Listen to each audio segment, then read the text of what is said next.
उत्तर प्रदेश की दृष्टि से बहुत महत्वपूर्ण है। जब प्रधानमंत्री मोदी जी के मार्गदर्शन और प्रेरणा से उनके विजन को जमीनी धरातल पर लागू करने की दिशा से 100 सीएम फेलो को हम लोग आज यहाँ पर एक प्रकार का नियुक्ति पत्र प्रदान कर रहे हैं, जिन्हें 100 आकांक्षात्मक विकास खंडों में जाकर के वहां की टीम के साथ मिलकर के नियोजन विभाग के डैशबोर्ड के साथ अपने आप को जोड़ करके प्रतिदिन की गतिविधि को अपलोड करना और वहां की प्रतिदिन की विकास की यात्रा के साथ सहभागी बनना है। मैं सबसे पहले इस आयोजन पर आप सबका ट्रेनिंग का कार्यक्रम संपन्न हुआ है, इसके लिए हृदय से बधाई देता हूं, आप सबका अभिनंदन करता हूं। आज का दिन ये उत्तर प्रदेश के लिए ग्रामीण विकास की दृष्टि से बहुत महत्वपूर्ण है। हम सब जानते हैं कि उत्तर प्रदेश देश की आबादी का सबसे बड़ा राज्य है। 24 से 25 करोड़ की आबादी देश की अकेले उत्तर प्रदेश में रहती है और उत्तर प्रदेश की अर्थव्यवस्था एक ग्रामीण अर्थव्यवस्था है। 1 लाख से अधिक हमारे पास राजस्व गांव हैं, 58,000 से अधिक ग्राम पंचायतें हैं, 75 जनपद हैं, 826 विकास खंड हैं। इन सभी को अगर ध्यान में रखेंगे तो देश के अंदर ग्रामीण अर्थव्यवस्था वाला कोई राज्य है जिसकी आज भी 75% आबादी ग्रामीण क्षेत्र में निवास करती है और वहां की अर्थव्यवस्था का आधार वहां की ग्रामीण अर्थव्यवस्था ही है। वहां पर उन 100 आकांक्षात्मक जनपदों को चयन करके जो विकास की प्रक्रिया में पीछे छूट गए थे, उन्हें सामान्य जनपदों की सामान्य विकास खंडों की तर्ज पर विकसित करने के लिए जो कार्यक्रम बनाया गया है, उसके लिए 100 सीएम फेलोज को आज हम वहां पर तैनाती दे रहे हैं।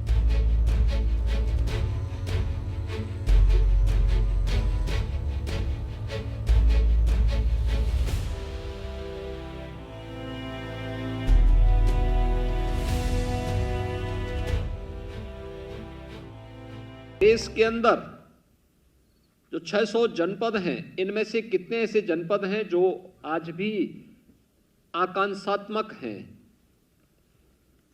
उन आकांक्षात्मक जनपदों के लिए कुछ पैरामीटर तय किए गए थे। शिक्षा है, स्वास्थ्य और पोषण है, कृषि और जल संसाधन है, स्किल डेवलपमेंट का है, वित्तीय समावेश यानी फाइनेंशियल इंक्लूजन का है। 6 अलग अलग क्षेत्र में 75 इंडिकेटर के साथ उस समय नीति आयोग ने एक व्यवस्था बनाई थी कि इन 112 जनपद ऐसे चयनित हुए थे पूरे देश के अंदर जिन जनपदों को विकास की आवश्यकता थी, सपोर्ट की आवश्यकता थी, सहयोग की आवश्यकता थी, जिससे वो सामान्य जनपदों की श्रेणी में आ सके।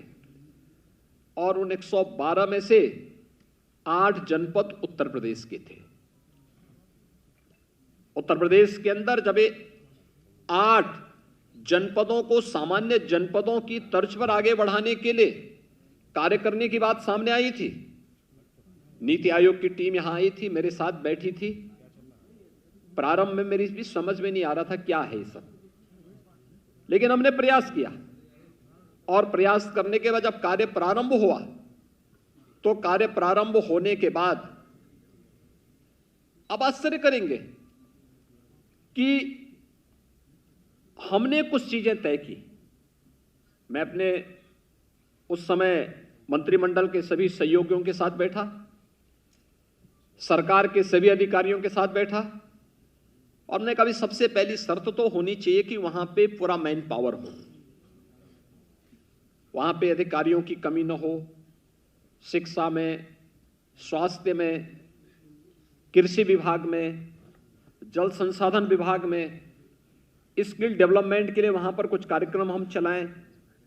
अन्य क्षेत्रों में भी जो हमारे वित्तीय समावेशन के लिए बैंकर्स के साथ हमारी बैठकें होती थी, नियमित बैठकें होती थी, मैं स्वयं उसकी समीक्षा करता था। और मुझे प्रसन्नता है ये बताते हुए कि जब इसके परिणाम आने प्रारंभ हुए, यद्यपि हमने वहां पे कोई सीएम फेलो नहीं तैनात किया था, कम जनपद थे, 8 ही जनपद यूपी के थे, लेकिन हमारी टीम ने, प्रशासनिक टीम ने बहुत अच्छा काम किया। और उसका परिणाम क्या आया कि देश के अंदर जिन 10 जनपदों ने सबसे अच्छा काम किया, उन 10 जनपदों में से पहले 5 जनपद उत्तर प्रदेश के थे और टॉप 20 में उत्तर प्रदेश के सभी 8 के 8 जनपद थे। 100 सीएम फेलो चयनित हुए हैं। विगत कुछ दिनों से इनकी ट्रेनिंग के कार्यक्रम यहां पर ग्रामीण संस्थान में, पंडित दीनदयाल उपाध्याय ग्रामीण विकास संस्थान में इनके ट्रेनिंग के कार्यक्रम संपन्न हुए और संपन्न होने के बाद आज उन्हें टैबलेट वितरण का कार्यक्रम के साथ ही उसके लिए नियुक्ति के लिए अधिकृत भी किया जा रहा है कि वे लोग इसके बाद जाएंगे, नियोजन विभाग के मार्गदर्शन में वहां पर कार्य करेंगे, अपनी ब्लॉक की टीम के साथ समन्वय बनाते हुए वहां कार्य करेंगे। जिले के अंदर सीडीओ, क्योंकि केवल 34 जनपदों में ये 100 विकासखंड आए हैं, वहां के सीडीओ को इसका नोडल अधिकारी बनाया गया है।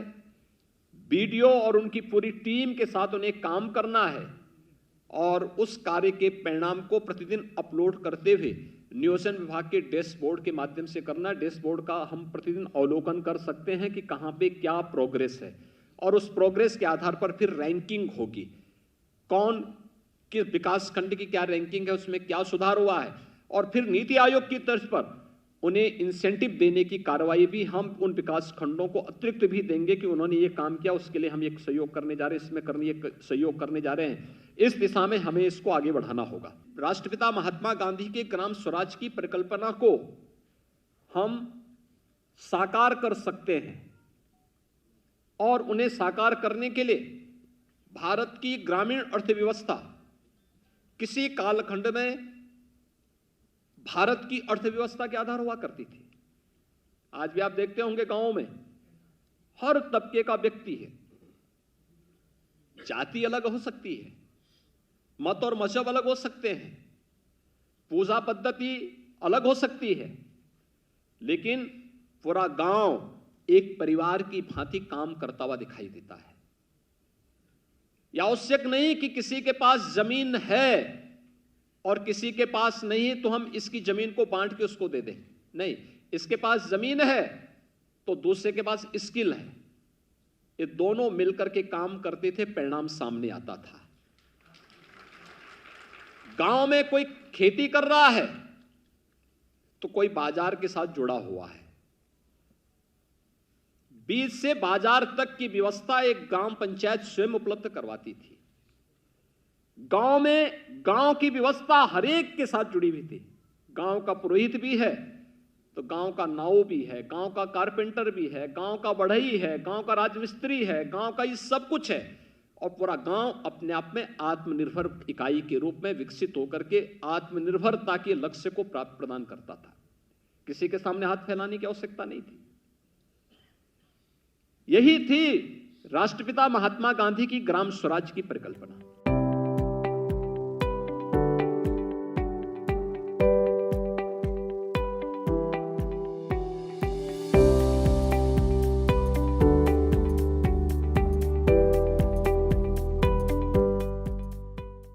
सीएम फेलोज आज शोधार्थी के रूप में उन विकास खंडों में तैनात हो रहे हैं।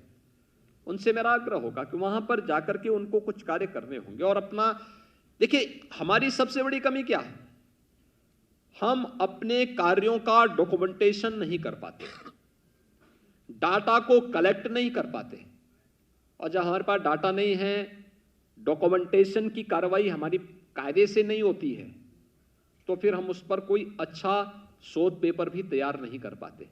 मैं आपको बताऊं, अभी हम लोगों ने मंत्री समूह अपने गठित किए। वे मंत्री समूह जगह जगह जा रहे हैं। वे नियमित रूप से रिपोर्ट भी मुख्यमंत्री कार्यालय को उपलब्ध करवाते हैं। 75 जनपद थे तो मैंने 25 जनपद स्वयं ले, 25 जनपद केशव प्रसाद मौर्य जी को, 25 जनपद श्री ब्रजेश पाठक जी को दिए कि भाई हम लोग भी विजिट करें और देखें मंत्री समूह के कार्य के साथ साथ वहां पर कार्य की गति को कैसे तेज किया जा सकता है। उसके परिणाम अच्छे आए, लेकिन परिणाम के साथ साथ हम अपनी रिपोर्ट को कैसे डॉक्यूमेंटेशन के रूप में वो कर सकते हैं। मैंने देखा मेरे पास 25 जनपदों की पूरी एक थीसिस श्री ब्रजेश पाठक जी ने प्रस्तुत की। उन्होंने कहा कि देखिए मैं इन जनपदों में गया था और इन जनपदों को इस रूप में हमने वो करके बैठक ली, अलग अलग ग्रुप के साथ कैसे हम बैठे, उसके परिणाम कैसे सामने आए। अपने आप में इतनी मोटी थीसिस तैयार हो गई। वो अपने आप में एक डॉक्यूमेंटेशन है, उस पर अगर वो लिखना चाहेंगे अपने आप में एक बहुत अच्छी पुस्तक लिख सकते हैं, क्योंकि ये हम समाज से ले रहे हैं और एक अवसर होगा आपके पास कार्य करने का।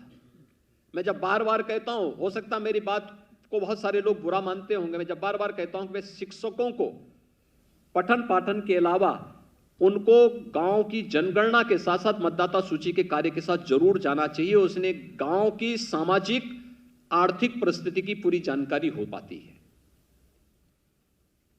वो शिक्षा क्या जो हमें केवल सैद्धांतिक जानकारी तक, अक्षर ज्ञान तक सीमित रखे।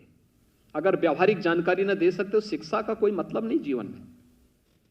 व्यवहारिक जानकारी जिस गांव में हम लोग जा रहे हैं, उन गांवों में जाकर के जहां हम बच्चों को पढ़ा रहे हैं, हमें जानकारी तो होनी चाहिए इस गांव में कितने परिवार रहते हैं,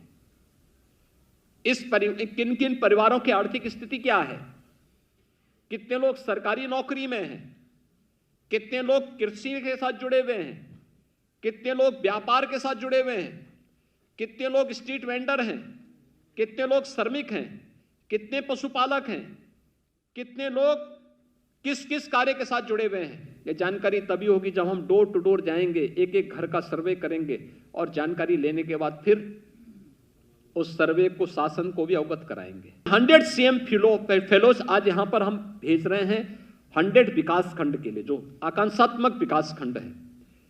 इन 100 विकास खंडों को हमें एक नई ऊंचाई तक पहुंचाना है, सामान्य जनपदों से भी अच्छी श्रेणी में पहुंचाना है। हमारे विभागों के अपर मुख्य सचिव, प्रमुख सचिव और विभागाध्यक्षगण भी हैं। मैं उनसे कहूंगा कि वे सुनिश्चित करें कि इन 100 विकास खंडों में पूरा मैन पावर रहे।